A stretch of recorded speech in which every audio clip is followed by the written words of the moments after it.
Hi అండి అందరికీ welcome to house wife diaries. ఈరోజు మనం గోధుమ పిండితో బిస్కెట్స్ ఎలా తయారు చేసుకోవాలో చూద్దాం. దానికోసం ముందుగా ఒక గిన్నెలోకి 2 కప్పుల వరకు గోధుమ పిండి, 1 కప్పు వరకు ఉప్మా రవ్వ వేసుకొని ఇవి రెండు బాగా కలిసేలాగా మిక్స్ చేసుకోవాలి. తర్వాత ఇందులోకి 2 కప్పుల వరకు షుగర్ని కూడా యాడ్ చేసుకొని మొత్తం కలిసే విధంగా బాగా మిక్స్ చేసుకోవాలి. తర్వాత ఇందులోకి 2 స్పూన్ల వరకు వేడి చేసిన ఆయిల్ను వేసుకొని పిండిలో ఆయిల్ కలిసే విధంగా బాగా మిక్స్ చేసుకోవాలి. ఆయిల్ వేడిగా ఉంటుంది కాబట్టి ముందు స్పూన్తో కలుపుకొని తర్వాత చేత్తో ఆయిల్ పిండిలోకి మంచిగా కలిసే విధంగా కలుపుకోవాలి.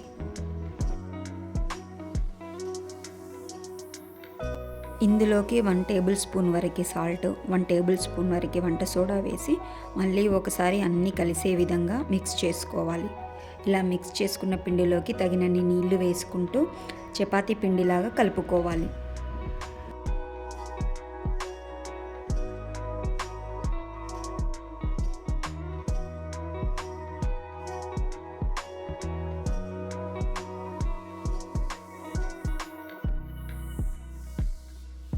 తర్వాత చపాతీ పీట మీద కవర్ వేసుకొని కవర్కి ఆయిల్ రాసుకొని మనం ముందుగా కలిపిన పిండిలో నుండి కొద్దిగా తీసుకొని చపాతీలా చేసుకోవాలి.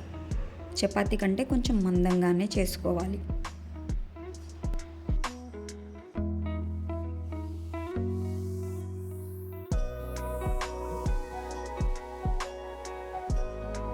ఇలా ప్రిపేర్ చేసుకున్న చపాతీని ఒక క్యాప్ని యూజ్ చేసి బిస్కెట్లా రౌండ్ షేప్లో కట్ చేసుకోవాలి.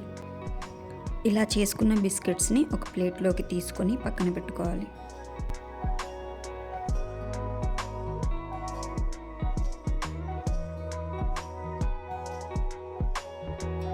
తర్వాత స్టవ్ ఆన్ చేసుకొని స్టవ్ మీద ప్యాన్ పెట్టుకొని తగినంత ఆయిల్ వేసుకొని హీట్ అయ్యాక మనం ముందుగా ప్రిపేర్ చేసుకున్న బిస్కెట్స్ని ఒక్కొక్కటిగా వేసుకోవాలి. బిస్కెట్స్ అన్నీ పైకి తేలే వరకు అలాగే వదిలేయాలి.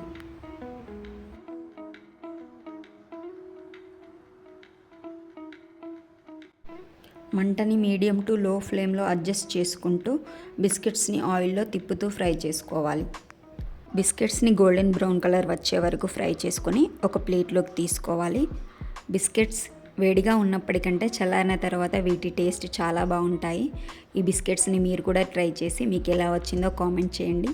మీకు ఈ వీడియో నచ్చినట్టయితే ప్లీజ్ లైక్ చేయండి, షేర్ చేయండి, సబ్స్క్రైబ్ చేయండి. Thanks for watching.